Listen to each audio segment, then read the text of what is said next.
President Joe Biden is preparing for a major address in Poland after making a surprise unannounced stop in Ukraine.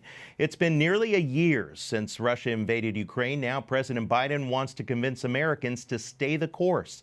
White House correspondent Owen Jensen joins us now with more. Owen.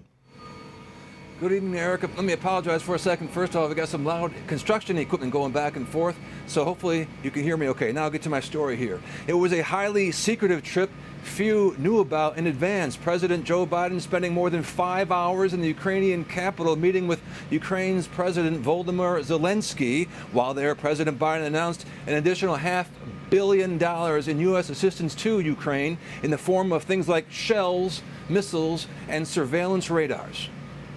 Thank you very much for coming, Mr. President.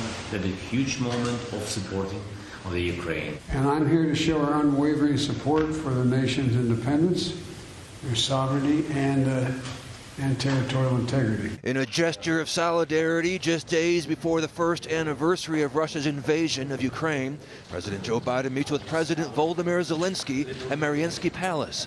And in a news conference, President Biden spoke about the real costs of war. We mourn alongside the families of those who've been lost to the brutal and unjust war. We know that there'll be very difficult days and weeks and years ahead.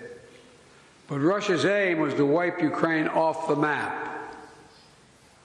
Putin's war of conquest is failing. And President Biden said Russian President Vladimir Putin underestimated the strength of NATO's unity. He thought he could outlast us. I don't think he's thinking that right now. God knows what he's thinking, but I don't think he's thinking that. But he's just been plain wrong.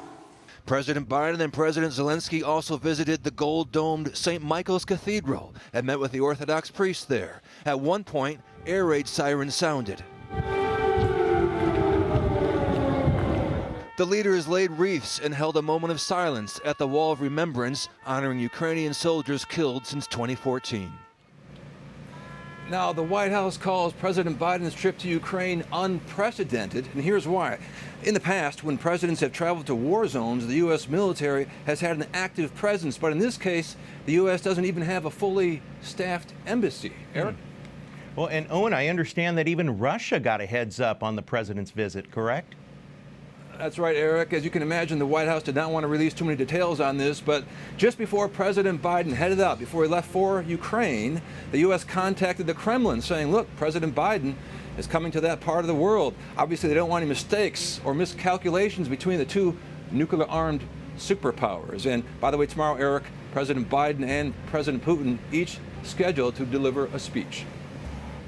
You got it, Owen. Thank you so much. White House correspondent Owen Jensen reporting tonight. Thanks, Owen.